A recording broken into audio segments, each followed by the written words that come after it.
Hello, and welcome to today's webinar, Take Your Training Online.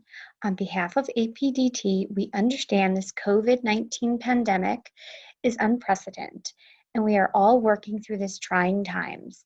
We have created this webinar in an effort to assist you in taking your training online and staying in contact with your clients.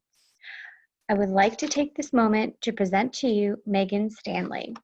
Megan is a CPDT-KA, a CBCC-KA. She is the owner of Dogma Training and Pet Services Incorporated, which consists of 2 canine behavior and education centers in Calgary. Dogma works with all breeds and behaviors and specializes in modifying complex behaviors.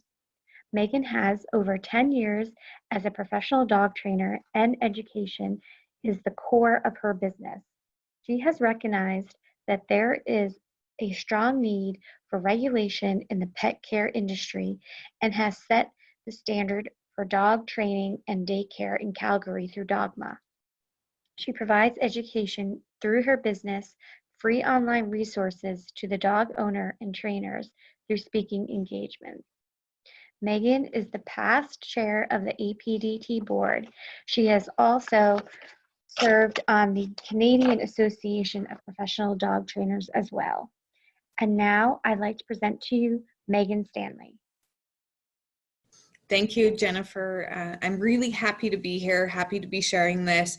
I understand we're all in this together, and I'm here to just kind of help those of us who are in the process of transitioning to taking our training online. You're thinking about it, or perhaps you've already tried it and you're just trialing and looking for more tips. So currently we know we're in the midst of a very challenging time. A lot of us have had to shut the doors on our business. We may be self-isolating, we're stuck at home, clients are struggling with this as well. There's a whole lot of unknown for everyone. There's a lot of uncertainty. There's also some opportunity for us as we're looking at transitioning things quickly, moving things online. This could potentially be our new norm for a while as well.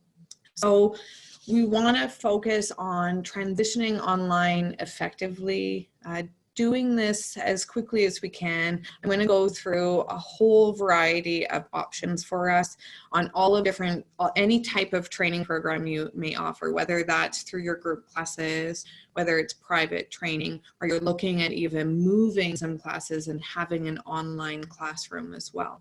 So I think it's really important that we work together through this. So I'm going to share with you some of the things that we've been trialing, some of the things that have been successful, not so successful, and just some of the other things I've heard from other people on what's worked for them.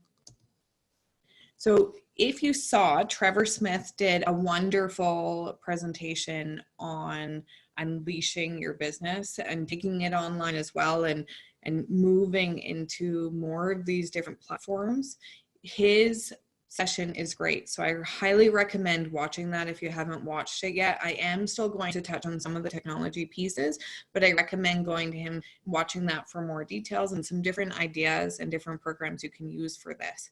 So some of the things we're looking at that you have some options to use. YouTube is a great platform. You can get a free account on there. You can move videos up there. It's great to have access to that. You can have demo videos. You can record any of the sessions you're doing and put it up there. You also have the opportunity to have public facing and private videos too. So you could choose to just share certain videos with your current clients.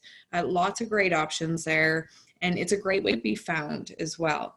With Google, they've got some great platforms. We've used Google Drive. They also have Google Classroom, which has some pretty interesting features. And if you haven't used it, maybe one you want to explore with a bit. I've got Microsoft on there because we use SharePoint through them. We've used OneDrive previously. They also have Microsoft Teams, which people are really enjoying. With the SharePoint and OneDrive, we've been able to utilize that to share handouts and do things with our client online with their files and any of the classroom materials and stuff as well. Skype is a great option. You know, this is one that's been around for a while. This might be when you're hosting classrooms, you're doing one-on-one with clients. Zoom is also a great platform.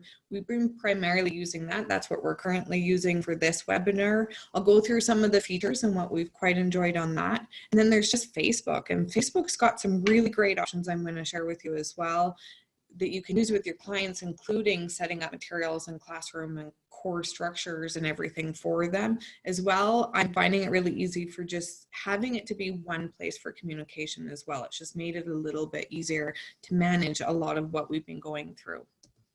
So equipment, these are not must-have items by any means. These are use what you have. It may be something that you want to consider, but I know if people are feeling that funds are drying up and we've seen sort of business slow down, it's not anything that is a must-have. So obviously your computer, you can access just the camera through your computer and do video on there. You can have a webcam, your phone as well, and tripod. You know, there's nothing wrong with that. There's some great technology in phones now that if you've got the ability to just do that, you want to record demo videos, you want to do meetings with your clients, FaceTime, any of that stuff, by all means, just having your phone. There's so much information, and that's just fine to use as a tool for a lot of this stuff. Having a tripod, I recommend if you've got it, because it is kind of nice, as it just minimizes any bounciness in the video and makes it a little bit easier to record and also for people to watch. And if you're just by yourself, this is great. You can set it up, be able to do demos, and that you don't need to rely on another person to be helping as well. Microphones, you know, anything that helps with sound if you're recording in big areas, again, not necessary, but is something you may want to consider. I typically use a microphone when I'm doing webinars or anything. And if I'm at my facility and I'm doing a record, being able to use something for that is really useful at minimizing any background noise or stuff as well. And then I do recommend ensuring, I've got quite a small screen on my laptop, and I found out right away that it was really tiny when I was doing any group classes. And so looking at being able to just connect to your TV or even getting a larger monitor. So these are things that I recommend having, and just thinking about wanting to get as you're setting up for this. And perhaps if this is becoming our new norm, ways that will just make it easier for you to do so. So when we're looking at going online, I really recommend you setting up for success for this. So this means just trialing things and testing before going live on anything. I also really want to stress your comfort level. So if it's more comfortable for you just to set up your phone and do that, do that. You know, if it's comfortable for you to record through your laptop, if it's comfortable for you to just use FaceTime with your clients, if it's more comfortable Skype, none of this is what you must be doing. I really recommend just making sure you're comfortable with it, because that's what matters most at this point. You can start experimenting with other things, but if it's something where you want to transition rather quickly and you want to get this going sooner than later, I really recommend using something that you're comfortable with now. And then you can always switch it up. We're just evolving as we go right now. For your testing, you want to test a few things. So I would have someone, if you're using something online, you can have friends, family, they can log in and they can do some testing with you on sound, make sure they can hear you okay. I also recommend testing your positioning. So one thing when I'm doing the virtual classes, I may be like this and talking to the clients here, then I may back up and I'm going to go and do some demo with my dogs. So that's if I'm doing any live demos on there. I want to make sure that I'm positioning myself well. If you're going to be recording videos that your clients are going to be using, make sure you're staying within frame, that you can see you okay as well. And that's especially important if you don't have someone there that can be helping you with that. And then lighting. So one thing I recommend with lighting, we happen to have some lights that we're using for pictures with the dogs. Again, it's not necessary, but it does help. I find it takes out the yellow. I can put the webcam on. It helps with that. It helps because I'm doing a lot of the classes in the evening, but I also recommend when you're testing your lighting, because the lighting I've got doing this right now, I've got all this natural light coming into the house. It's going to look very different when I go to do the classes in the evening. So I even recommend making sure when you're testing these things that you're testing them for different times a day and making sure that it looks okay when the lighting is happening. And this is even for your dogs too. I have a trainer friend I saw, she has black dogs, so she was putting on a bandana. And it was just to help because the dog looks so dark. So it was to help clients be able to see the dog easier. Also being aware of, same as what you would do in classes, you're being aware of how you're positioning when you're demoing the dogs. All of these things to think about. And it's great if you have someone that can help you by you kind of doing these test classes, and they can give you some feedback on what it looks like on their end and any challenges they might be having. Remembering that some clients might be watching this on small screens as well. And so you can even recommend to them ways to make sure they've got a good size monitor, they're going through their TV or something will make it a bit easier. When you're doing the testing or when you're setting this up as well, it's important that you're really communicating to clients and being clear on directions for them. So we're used to this, I think, as trainers, but I recommend putting this in a few places. So we sent an email with all of the details. We also posted in our client groups. We made sure that we're giving a lot of detail. We're saying when this happens, do this. This is how you link this. Making sure with Zoom, there's something that they do need to download beforehand. Talking about the differences if they're using it on a laptop versus a mobile device. So testing those kind of things and that you're familiar with it so that you can give them good direction. So they've got sort of a step-by-step, because if clients haven't used this technology, it's going to feel a bit strange to them. So the more that we can guide them, the easier it's going to be for everyone.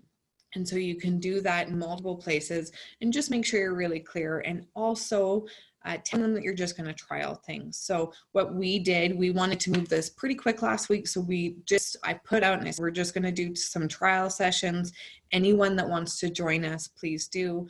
These are the links. And we just kind of went on the fly and all learned together. I'd absolutely done some testing on how it was going to look and the sound and everything beforehand, but I included the clients in the trialing.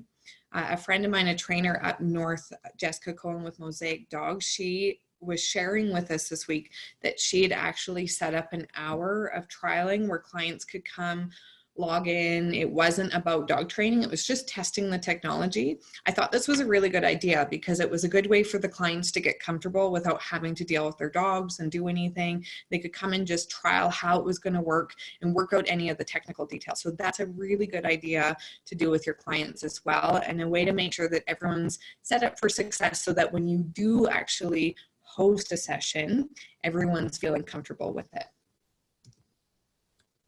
So when you're moving to virtual classes, I'm going to cover this in the sense you're doing your group classes online. So some of these, people are getting really creative of what they're able to teach. So I would start by going through, we've got our standard puppy classes, we've got our obedience classes that they do, and we've got our reactive classes, as well as a bunch of specialty classes. So any of our specialty classes that we thought maybe weren't going to transfer well, we've just delayed for now. All of our group classes, we do membership style for our training. So we have extended the membership indefinitely. We've just let them know it'll be based on how things go. And we chose to do that at no cost to them. And then we're providing this support currently. And a lot of this is just because we're not sure how long things are going to be, and we'll develop some other things on the go, but we wanted to be able to provide them some support right now. And so we are inviting clients to come in for these group classes, and we've adjusted some of them. We've combined classes together as I was finding there was some repetition. So it's really just what you foresee as being something that you'll be able to actually coach effectively online. And I've also started to kind of turn it into what are some current challenges based on the current situation as well. So when I talk about setting the tone, I really wanted to make the clients feel comfortable with it. And so part of that, when I put it out, I told them, I was like, by all means, join us. You don't have to be on video. You can be on video, but you don't need to be. So you can see in this picture, we've got some people that are working their dogs and other people that have chosen just to keep their video and sound off. And they're just watching it right now, and that's fine. Not everyone maybe is comfortable with it yet. The other thing too is I told people, let's just take this as an opportunity to connect. I think it's really important for people to feel that right now. And so I told them they could bring wine, tea, a drink of their choice. We're just going to have some fun together. And that seemed to, I had so many people the first night show up with their glasses of wine and their mugs of tea. And I really liked that for setting the tone that this wasn't serious. We're all in this together. And it really is about building that community and connection. The other thing is just to expect that it's going to be a little uncomfortable at first. If people aren't really used to this, it may seem a little awkward, but it's up to us to set that tone, have fun with it. We were just doing it right out of our house because it was really on the fly. So I was setting it up and I would just be like, welcome to Studio Stanley, and just having a lot of fun with it, thanking them for coming, and just helping ease any of the uncomfortable things and sort of just preparing them for technical difficulties and that you're all in it together. It does get easier. We're in our second week we've been doing these, and we're seeing that clients are loosening up. They're more likely to engage with us and talk. We're getting more people coming in on video. And so setting that tone and having fun with it, we're seeing people become more comfortable with it. You want to make sure that you're communicating how to handle questions too. And this is entirely up to you. I like Zoom because there's features where people can raise their hand, where it just will show a little blue hand on the screen so you know that they have a question. I've also encouraged people, you can see in this slide or in this picture, there's some text on the right-hand side, and that's the ability to chat with people. And I do like this feature as well. People can ask a question to me privately, send messages to me privately or to the whole group. I can send links out and information. So if someone asks me a question, I can share a link out, perhaps on a blog post that we have that would offer some insight for that. And I encourage people to ask questions there, and they can also choose to unmute themselves and interrupt me. So I do ask that people keep themselves on mute. This is a good reminder because you get a lot of background noise, but by being able to put the mute or have them be able to unmute and talk to you as well, I found that kind of eases things. So same thing as we moved into the second week, I'm seeing more people choose to unmute, have those conversations, because it does feel a bit weird when you're kind of talking into the quiet abyss. Practice how you're going to do demos. So you can choose to do demos on the spot. I do recommend it, as sometimes there's questions and it's just easier to kind of demo and help. You can also have a variety of videos. So if you don't have this, I would recommend, it's fine, again, just do this with your own dog with what you have.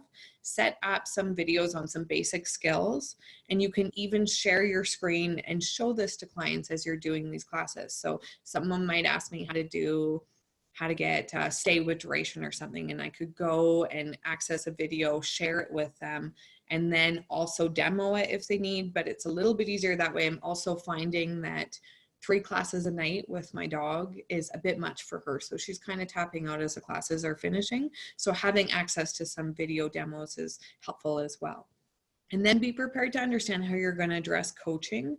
So what I usually do, same as we do in class, and then I will watch them. I do that intro, I demo it or show them a video, and then I go and I watch them individually on the larger monitor, and I can provide coaching. And I just talk directly to them. So I do ask that people do their intros at the beginning. I make sure I know what people and dogs are there. We just have kind of a drop-in format right now. We likely will move as we transition, and maybe this becomes more norm at more of a registered process, so we know it's going to be there.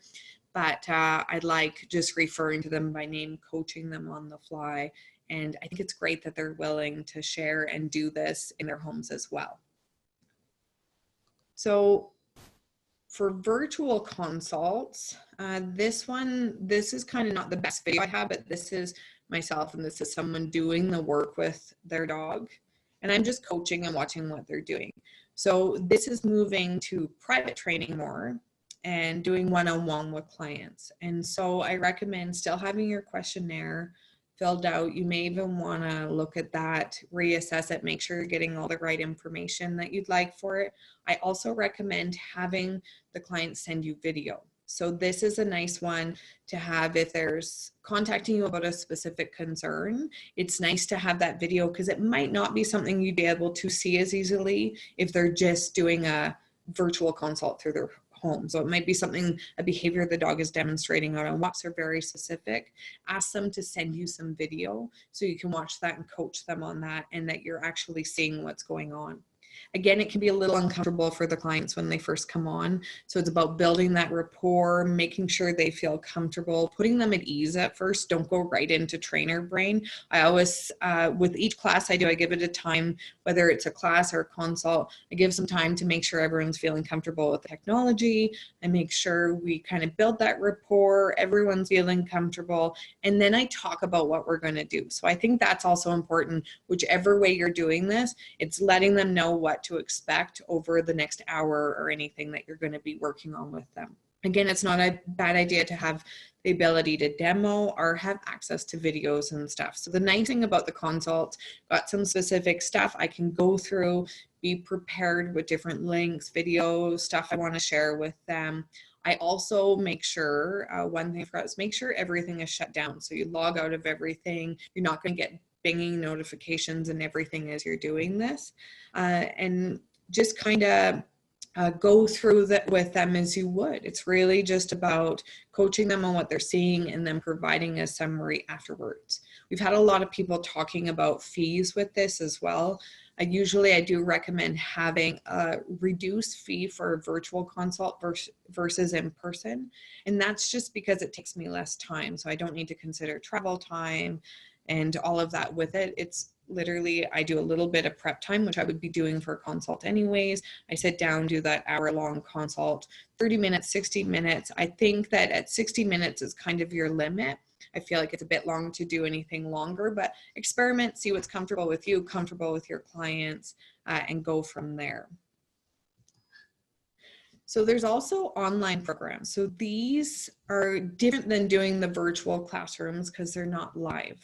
And so there's a few different ways you can do this. And I think this is something that we're going to see as things become a new norm, is it's helping us to transition to more of an online world, which is a good business choice anyways, especially for our industry. We're lucky in the fact that we have this as an option right now, because not every business has the opportunity to be able to move things online. So we're an education service. There's some great programs out there that help with education, and we have the ability to move our training and our knowledge and expertise and services online. And this is a great opportunity to do so if you haven't done this already. So we have our academy. This is something we've set up, and we've got programs for trainers and programs for dog owners. This is not necessary though. So the one thing I can't stress enough is that do what's within your means right now. Don't feel like any of this stuff is what you need to be doing. It's just good things to start setting out a goal and moving towards, because I do think we're seeing things starting to go this way more and more. And we're going to see this as the opportunity for dog owners to become more comfortable with this, trainers to become more comfortable, and recognize that you can still build this great relationship and be effective in your training. So there's a few options. Facebook groups. I recommend setting this up right now anyways. With Facebook groups, I have one central place for my clients where I can announce things, keep updates, share tips, tricks. I find it's much easier than trying to manage it all through email. Email can be a great resource. So if you just find it's easier to send everyone the class summary, handouts, anything related, by all means, there's no reason to change that. We just have quite a large client base, and I was finding it challenging to have to answer all of the emails and everything with them that way. So I find it's easier to go there. I also have some clients that may not have Facebook, and so I've got a list of them that I am still emailing them information as well. With Facebook groups too, Trevor touched on this, and you can go through and you can actually set up courses and weekly plans. So really great ways to move programs on, and there's no charge with that. So easy to do right now. Google Classroom is another great one that you can share coursework information, you can assign homework, you can keep classrooms. So it's another one you can explore. A few of them, Thinkific, Teachable, and Kajabi. These are all online learning platforms, relatively priced. There's different pricing options. You can go and trial them. And again, what I would focus on right now is just gradually working on this stuff. So don't plan it all at once. These are just things you can keep in mind, start trialing, and maybe have a plan to move towards them.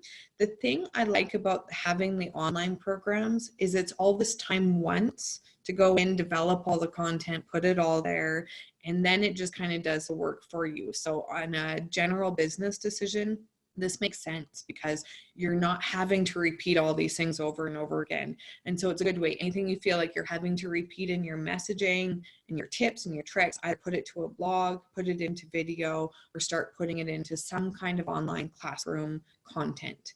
And great opportunity to start developing this, and you can start mapping out a variety of different programs. The nice thing for clients is they can do this in the comfort of their own home anytime they like, at their pace, and they have access to the information for however long as you'd like them to. So some really good options, kind of a win-win on both sides. So a few final tips and things to consider. It's not going to be perfect. This is the best advice I got about any of this, is everyone understands that we're all quickly evolving and transitioning. So people aren't expecting this high quality, professional looking program right now. And so it's not perfect. This picture is a virtual class in my living room. So we're sitting there, we've got the camera or the computer is just off the side of me there. I'm demoing, I'm talking to the clients. It's not perfect at all. People know it's being broadcast out of my home. We just wanted to be able to connect with them quickly and start providing them some support. And then we can evolve it. Like I said, it's not about going out and wanting it all to be perfect. If you guys aren't familiar, the Lean Startup is a really good thing, a really great resource. And it's basically about doing a little step and testing, listening to client feedback, and then making changes from there. And this is a really great opportunity to do this. Every time we put something out, I listen to client feedback, I ask for it. I want them to say what worked, didn't work, maybe what they'd like to see more of. This allows me to make decisions so that we're making decisions based on what they want. If I went and sat down and planned all of this out, put all the work in and then launched it, and it was confusing to clients or it maybe didn't work well for them, they're going to give that feedback too late. You've put all this time in and now you're having to go and change it all. So test it. You know, we've done a few different things. So we've done the Zoom classrooms. I've also done Facebook Live Q&As through our Facebook group. And that's been really great. There's not the connection, that you're not seeing the people, but people can just sit there and listen, ask questions, go prepared with questions too. So if I have a trend of questions I've been asked, I just have a list of them. I start with them and then questions fly in as we're doing the Q&A. Another good tip is having a Google Calendar or something like that where your clients can access. So we've set up a calendar where we've got the classes, we've got the schedule, we've got Facebook Live scheduled in there as well. So I've done a week of classes. I also ask the clients their preferred time. So I sent surveys out. You can do that or through the Facebook group, just do a poll, ask them what times they'd like to see. And I try to vary that based on that feedback. And so I schedule different times. People can go to the classroom description, click and access the Zoom meeting. So the nice thing I like about that is I can set recurring weeks. So this is going to go every Tuesday night at 7 p.m. and it's the same link to the same meeting. So you can go into the calendar, click that, Zoom opens, and they access it that way. For delivering content, think about how you want to do that. Like I said, email can be a little bit of a monster. So if you have stuff like handouts, video, you can link to YouTube. We are using our SharePoint drive. You could use Google Drive, OneDrive, any of those, where you just can either choose to have a per client folder, or you could have, they can access a group of handouts. And so what this means is we are currently setting it up that we'll have a client specific folder. I can share that with them and I can add things as they need. We also have some documents that are editable that we can update on their dog's progress. So you can be pretty creative with this. And it allows them a spot to access your information easily as well. And also consider putting some of these up through blog posts or one central place that's easy for anyone. And you can just quickly reference a link to as well. So I really think the thing to consider with this too, even though right now the only thing certain about right now is that things are uncertain. We don't know how long this is going to be for. We don't know what the future looks like right now. But I do actually think for our industry, this is going to lead to great things for us. So it's time to embrace this technology. Everybody is in the same boat. Let's support each other. Let's work together. And I really think this is an opportunity and we're going to see great things come out of it for our industry. And it's going to really help us in our businesses as well. I also want you guys to really consider about taking care of yourself. I understand that things are busy, but make sure you're spending time for you. Make sure you're chunking things out. Set a schedule that makes sense for you right now. And make sure, you know, you can scale things back right now as well. You can start offering more, trial things, listen to your clients and evolve, but make sure you're really taking care of yourself, getting out with your dogs and spending time with them. Don't be afraid to ask for help either. There's lots of people out there. APDT is going to be offering tons of resources. They're setting this up. There's some great opportunity to connect with other members as well. And just make sure you're asking for help if you need it and taking care of yourself. So thank you for this. Again, I mentioned the resources with APDT. You're welcome to contact me with any questions. Contact other members in the online community. You're not in this alone, and I think we're going to see great things come out. So I hope everyone stays strong and healthy, and thanks for having me.